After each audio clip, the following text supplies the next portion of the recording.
Why are so many kids anxious today? And why does it feel like childhood is getting more stressful, not less? Look around. Look into the eyes of a kid if you don't have one. You'll see it in their eyes.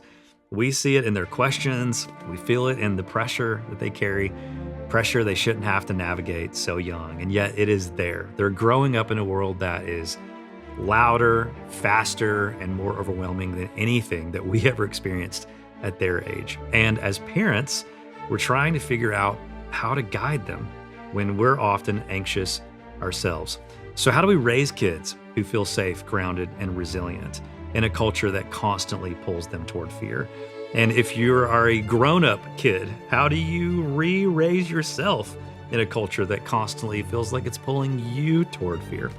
Well, today is a little bit something for everyone because we're exploring why anxiety is becoming such a defining part of our lives, especially childhood, and what it looks like to help kids and ourselves find a more peaceful path forward. Welcome to the Wisdom of Wow podcast.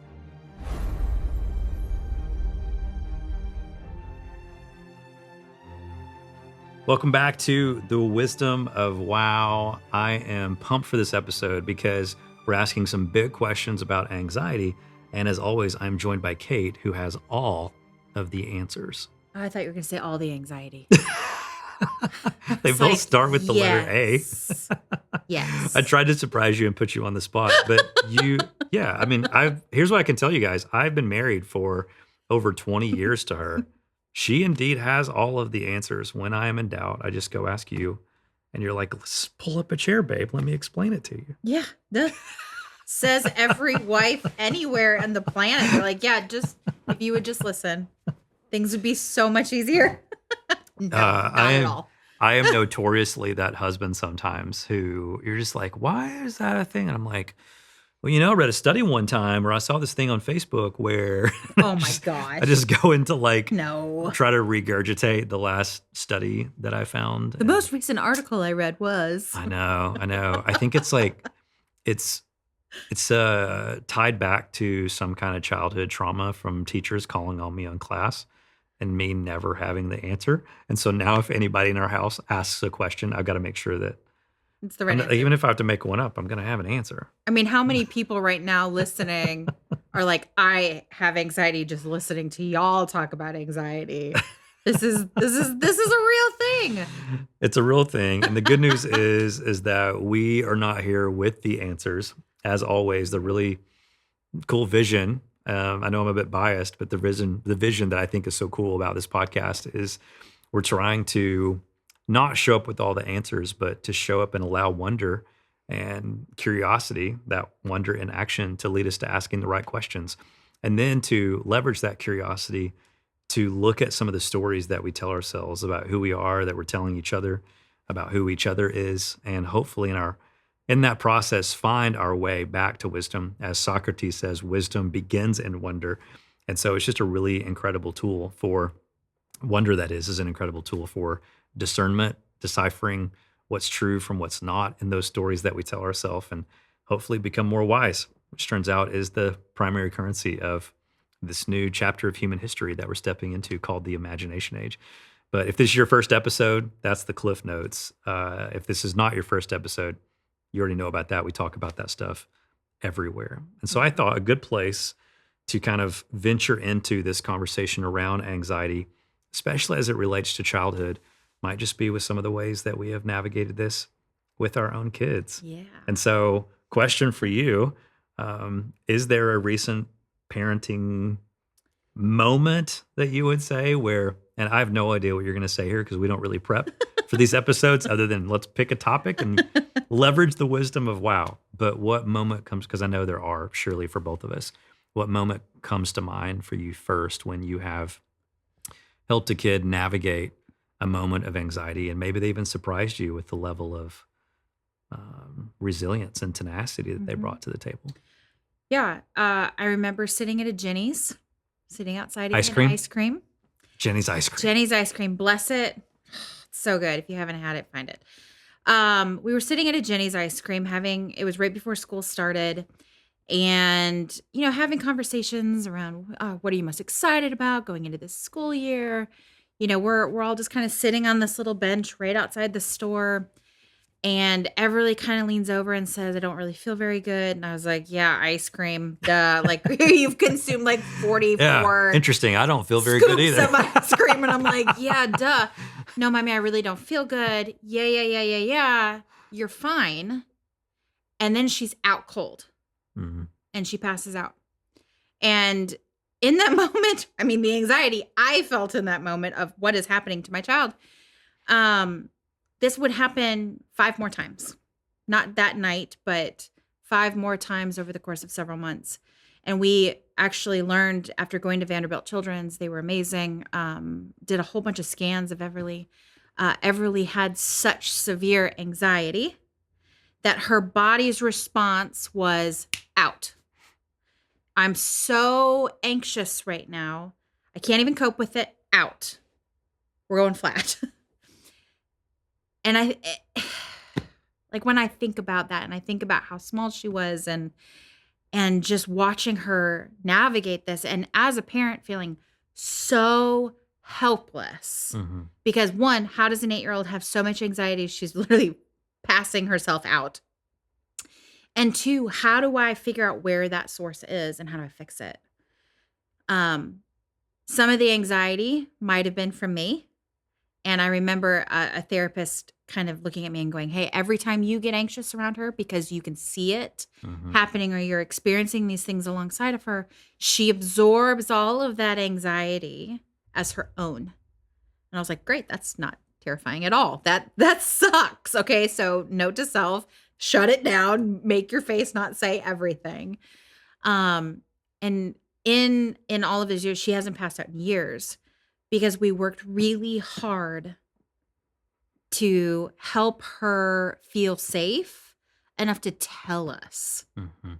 that there was something wrong or that she wasn't able to handle this or that it was too much. And she, the internal parental response is I'm going to protect her. And I remember the same therapist going, don't hover over her because it's actually going to make it worse. Mhm. And she has to learn to navigate some of this all by herself. Mhm. And I think that's the hard part when we look at our kids or we look at ourselves, we go, but this is too hard. I can't do this. I can feel it welling up inside of me. It feels like this tornado that's about to come out, and I don't know how to stop it.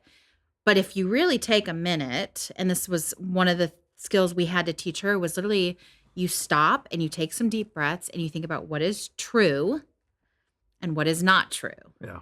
What can I see? How can I reground myself to where I'm at? And then move forward. And that, I think that was my introduction to like real anxiety, Mhm. not just like, oh, I'm scared to do this or this is making me nervous.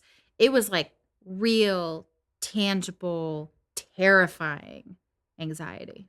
Yeah. Yeah. I remember those moments. You did such a great job navigating it.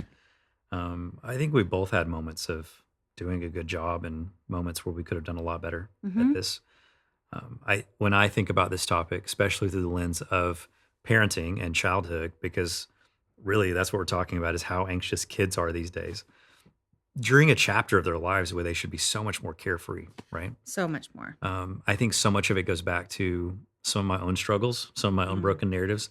Mm-hmm. I am an Enneagram 3 for those who understand the Enneagram. That gives you a little insight into probably some of my childhood wounds, Mm-hmm. right? I remember I think I was probably 11 years old, 11 and a half, maybe. The only reason I remember it was because I was going back to do a repeat magic show for a client that had already booked me. And so this was like my second time going and back to do more magic for Someone who had already seen someone who'd already Yeah, seen yeah. me, which is like, why is that a big deal? Well, it's because between the ages of 9 and 11, I'm like putting together my show, right? So you're like working towards this thing, and then you finally get booked to do it Perfecting for the it, first yeah. time. And then you just do that show everywhere you go. And then the phone rings. It's like, hey, why don't you come back and do another show? You got more magic tricks, right? And so there's this like feeling of like I'm dipping into my B material. As if I had A and B material at the age of 11 years old. I mean, you might have. But I remember doing the show, feeling pretty insecure about it. But my parents were incredibly supportive.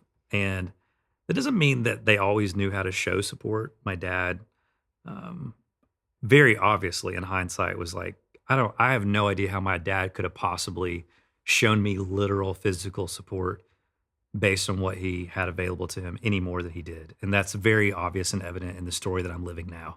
Like I am now living out a story that is in direct response to things that my parents did 3 decades ago to support me when other people didn't. Yeah. But in those moments, he never had a dad who showed him what genuine love and affirmation and support looked like. He got beat up all the time as a kid. His dad was an alcoholic. Never really got to know my real grandfather for that reason. And on that particular day, little insecure Harris, 11 years old, walked off stage waiting for my dad to make me feel better, to give me a big hug and be like, dude, you did awesome. And instead I walked off and my dad was like, that wasn't good enough. And if you're going to take this magic thing seriously, you're going to have to work a lot harder next time. You got to show me and everybody else you've got what it takes. And that wasn't it. And in those moments, I think 2 things happened. One, I started tying my identity to the approval of other people.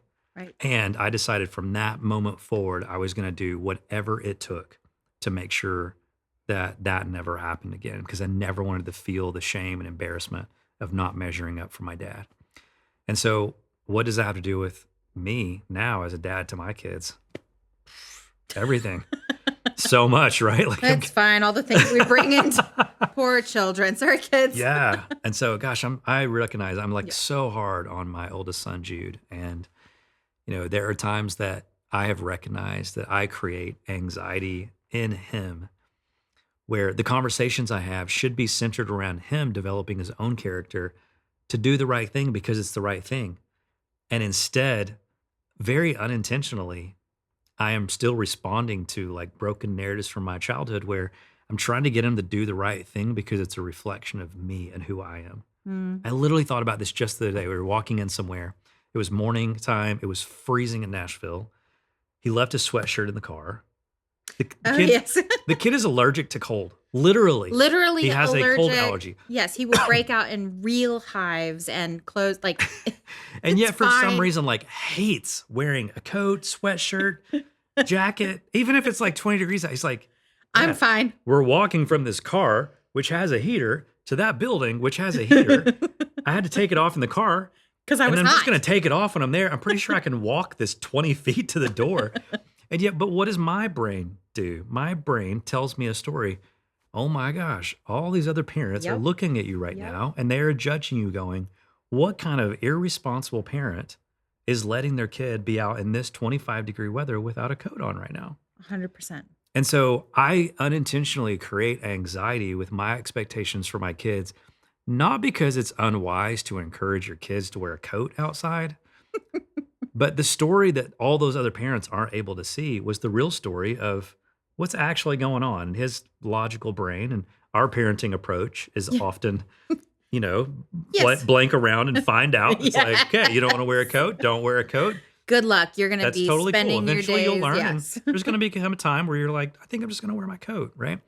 But for now, that should be the journey that he's on. And it should be about that behavior and wearing a coat, not creating anxiety in him, which I feel like I'm already doing. And I've got to keep working on this. But far too often I catch myself and go, dang, I made it about me again.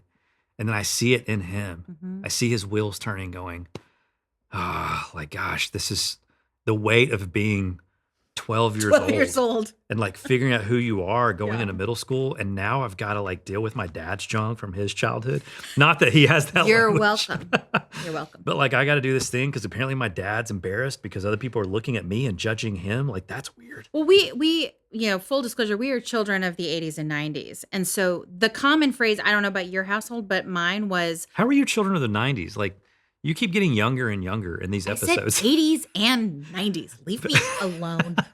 We started early enough in our 80s that we were teenagers by our 90s.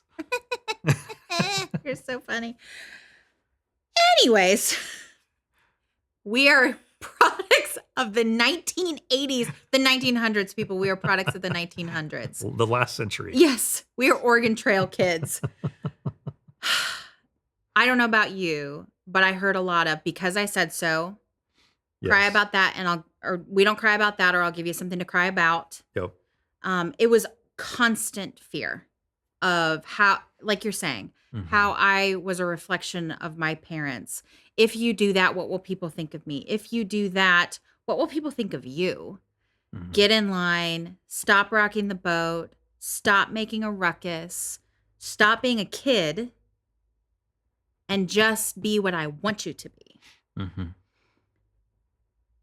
It's fine. We don't have any anxiety. The anxiousness, what anxiety? One in general, I would say, like we're not an anxious family. You are not an anxious person in any way. I legitimately have anxiety around some of those things because I legitimately grew up in that house. Sure. There was a lot of expectation. Yeah. And I think that's where my anxiety came from, was the expectation that I, one, didn't even really fully understand. Sure. Yeah. And two, that just felt so lofty that I was never going to reach it anyway, which created a whole different layer of anxiety going, cool, I'm going to do this thing. And I have parents who really want me to reach here. I'm still going to come up short. Yeah. No matter how hard I try, which means my trying isn't even good enough. Yeah. Yep. But yes. Yeah. And so despite us not being an anxious family and despite me not being an anxious person in general, you still see this approval addiction that I started struggling with as a kid, trying to get the approval of his dad.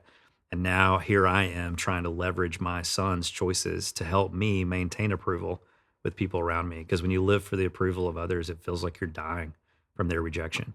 And even the thought of like, oh, these people are all judging me as a dad. Yeah. That thought feels like rejection of who I am. So it's crazy.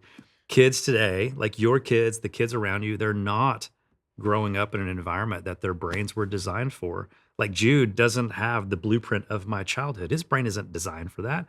And then you mix in all of the contributing factors of our culture, the constant stimulation, the reduced boredom. Kids don't have unstructured play, which means their creativity's been reduced.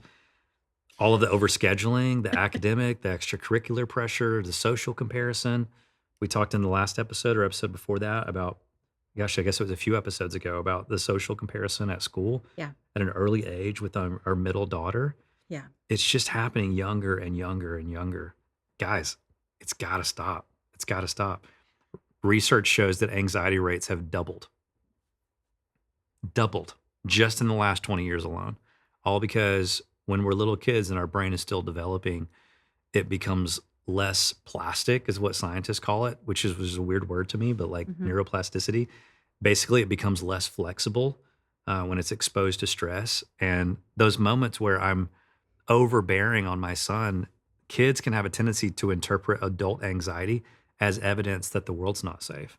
And if our kids don't feel safe around us, goodness gracious, like if that's not a wake-up call, I don't know what is. And so these overprotection signals, they signal danger, they create dependency instead of resilience. And we want resilient kids. Yeah, I remember showing our kids the movie Goonies, and which blessings on Goonies. But Jude had this moment where he was watching it and he was like, wait, they were just left alone?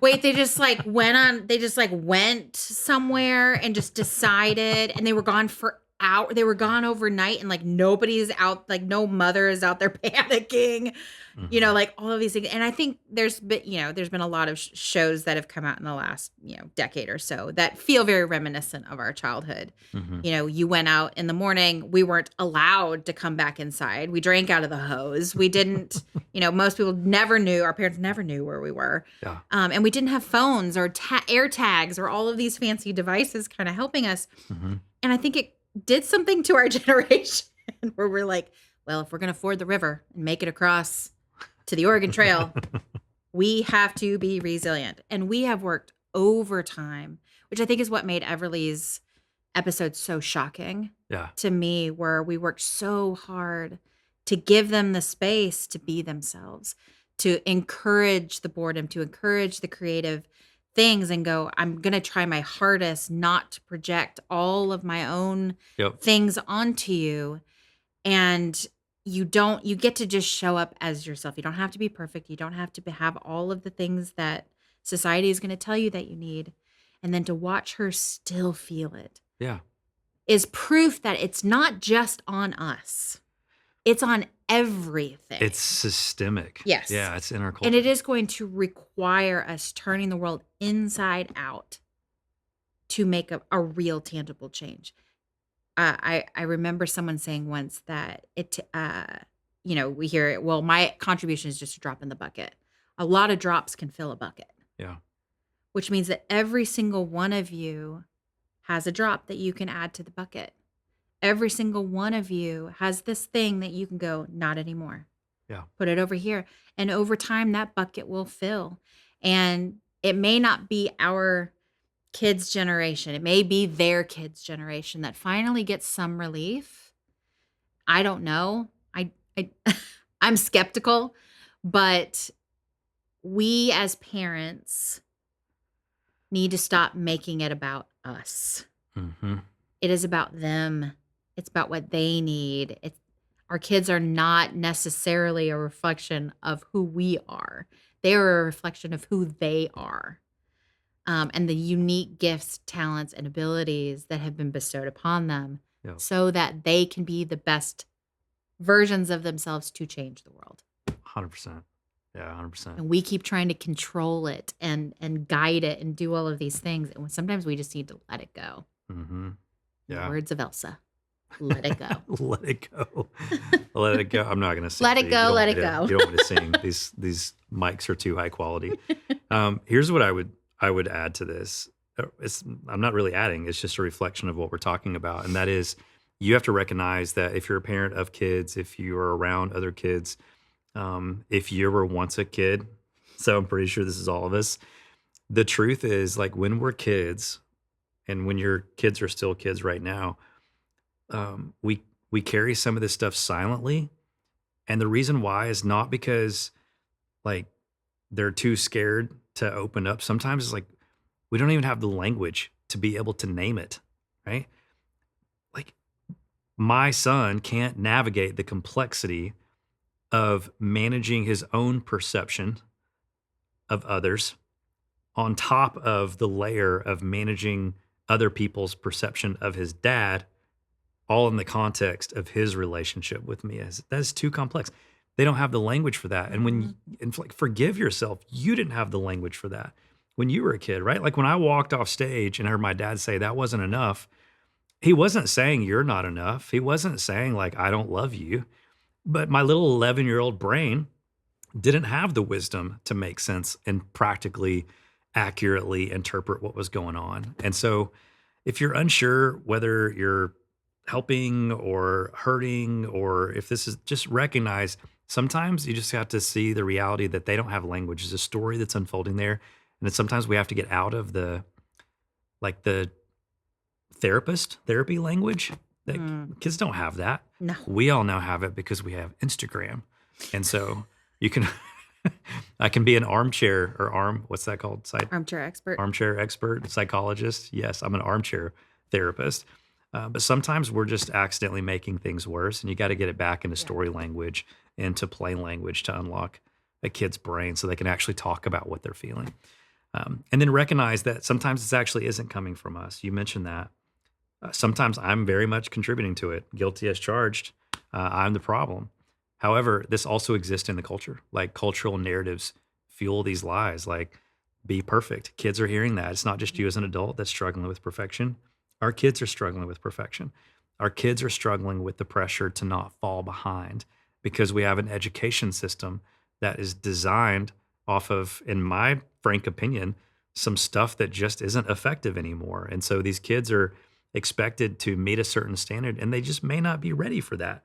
And so the pressure to, like, but wait a second, I'm falling behind the person to my left and the person to my right, just then reinforces the pressure to compete during a time that isn't supposed to be about competition. Now, I'm not saying that means everyone gets a participation trophy. That's not what I'm making a case for. It's just I should be in competition only with myself when I'm learning math, probably. Unless you're going to turn math into a sport, then sure, let the kids go compete and don't give a trophy to everybody. But I think a lot of this has to do with that. And there's also the like the stay busy narratives, the like we're obsessed with our comfort and we assume we should avoid discomfort at all costs, safety at all costs. Be careful, be careful, be careful, be careful, be careful. I see, again, guilty as charged. Every now and then, I try really hard to not say that to our kids, but that's something that comes out of parents' mouths all the time. There's actually, I read recently, there's a playground in Germany where parents are actually not even allowed because That's awesome. Parents stand around and go, "Hey, be careful. Hey, don't do that. Hey, hey." And they create, kids are just out there playing. And if they get hurt, they figure it out. But yeah, we create the, helicopter parents or there's another word now that's like up and coming. I don't even know. But we create some of this and we don't even realize it's out of good intention. Hey, don't get hurt. But also, okay, you're going to have to figure this one out because you're going to have to break out in hives again before you realize that it is cold outside and you're going to get the flu again and you're going to be miserable for several hours. Yes. And you just go, okay. Yeah. Okay. Yeah. So true. So I think it's two things, right? One, parents. And again, even if you're not a parent, if you don't have your own children, you are probably in a world that has kids around you in your local community. So in our interactions with kids, we have to take personal responsibility to pay attention to the way that we are responsible for the anxiety that kids everywhere are feeling right now. And two, we have to recognize that it's also not us. It's also the world. Now, the world is also made up of other adults. So it still kind of comes back to us, but there is the us problem. There's the me problem in my family because I'm the dad and you're the mom. And so it's partially us. But then there's also the systemic stuff that's in the culture. It's in our schools. It's in our communities. Yeah. And so we've got to pay attention to it. And I think I want to be really careful to not have this all sound like, hey, remove yourself. No. Or block everything that's bad or do at some point, there has to be a little bit of decision making allowed. I am not the kind of person that likes to have a whole bunch of yes people around me because I actually want to get better at things. So if I just constantly surround myself with yes people because I don't want to be misunderstood or I don't want people to make me feel bad, I'm going to stay either stagnant or I'm going to drop off. Yep. Because I can't even get better. It happens to our kids as well. It happens in our businesses when we micromanage team members, when we don't allow them to fail because failing is not the option.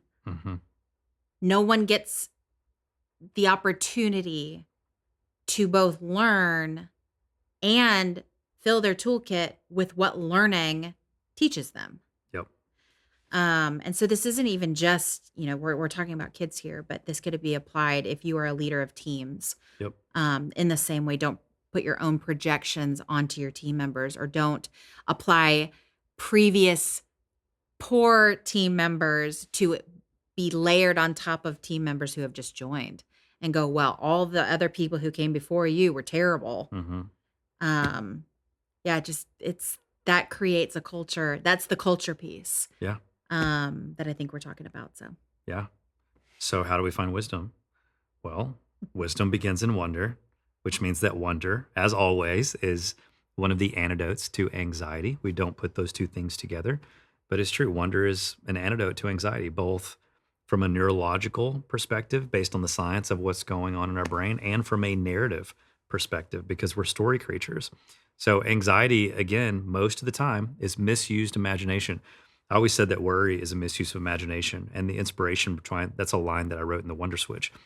And it was inspired by this idea actually from Seneca, who said that we suffer more in imagination than in reality.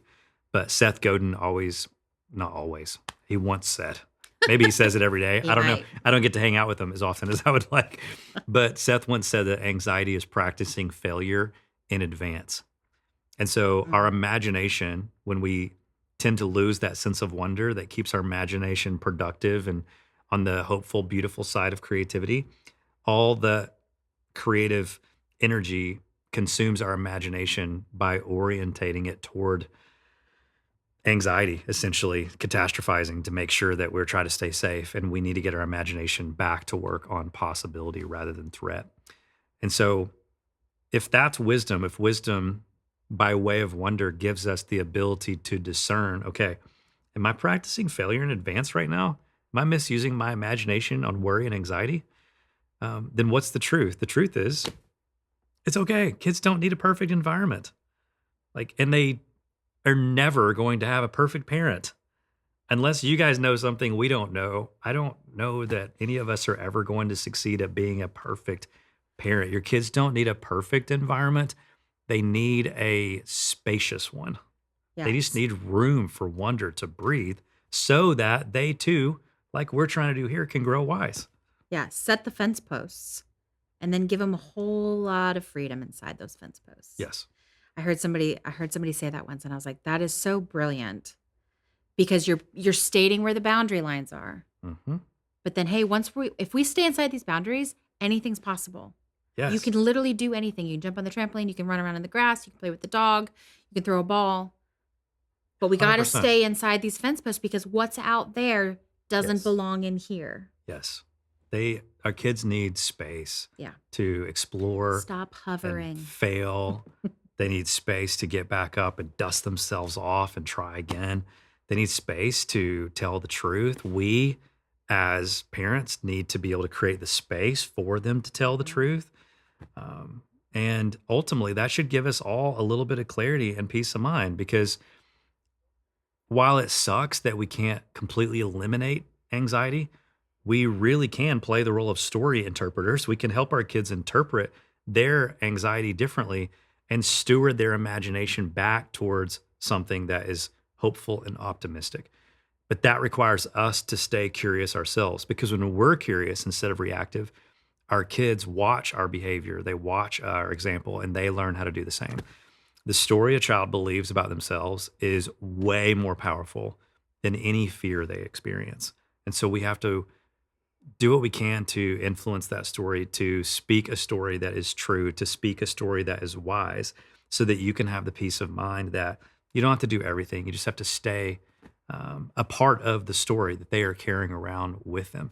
And then, in a way, like our sense of calm becomes their guide. It's like a little compass. They're like, oh, I'm freaking out right now, but my mom's not freaking out. My dad's not freaking out. Exactly. I was going to say when you have little ones that are learning to walk or they're really really young and they fall down and they immediately look to you like how am I supposed cuz you're training them. How am I supposed to react right now? Mhm. I totally just face planted on the floor down the steps and you go, "We're good.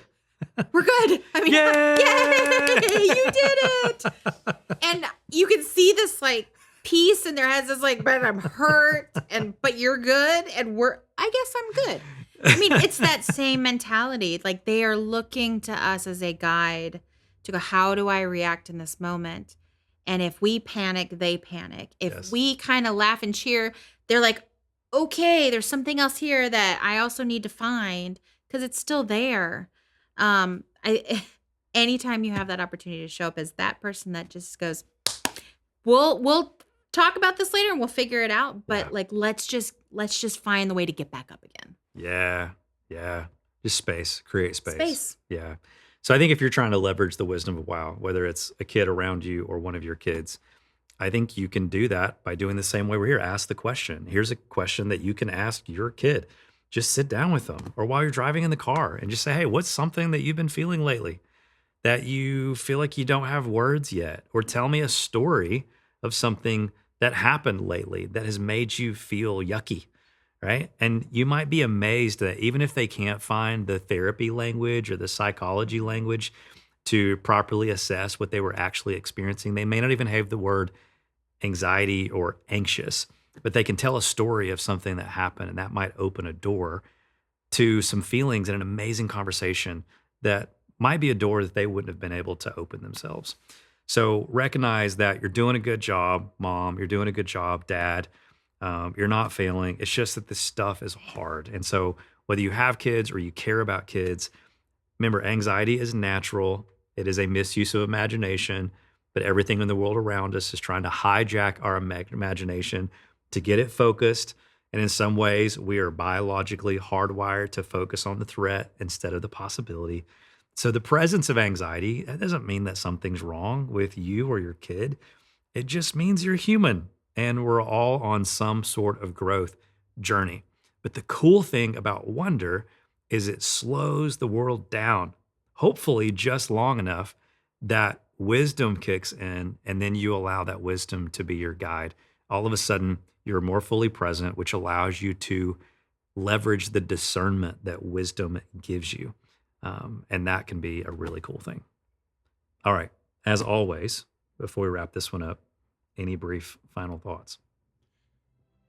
Not really. Okay. Too anxious right now to Too anxious. being put on the right spot. now. Yep.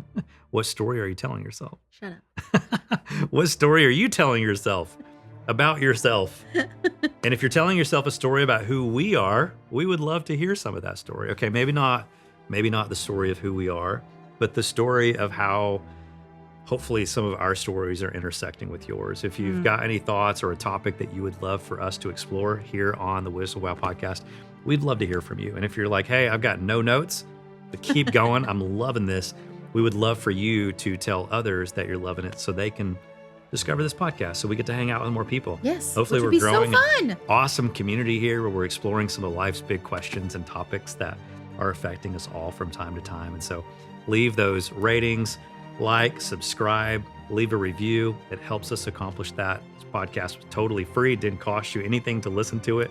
And so we don't expect you to give us anything other than the gift of you watching and engaging. So a simple little way to just say thanks is to hit the like or rating or review. Write a short little review. It takes you like 30 seconds. And that's a gift to us and helps us take these ideas and spread them further. So hopefully they're in service of a lot more people. So we appreciate that. We appreciate your feedback. Thank you so much for listening. We do not take your time for granted. I hope that we gave you a great return on investment of your time today and gave you something to wonder about. Let's keep wondering together. Thank you for listening to the Wisdom of Wow podcast.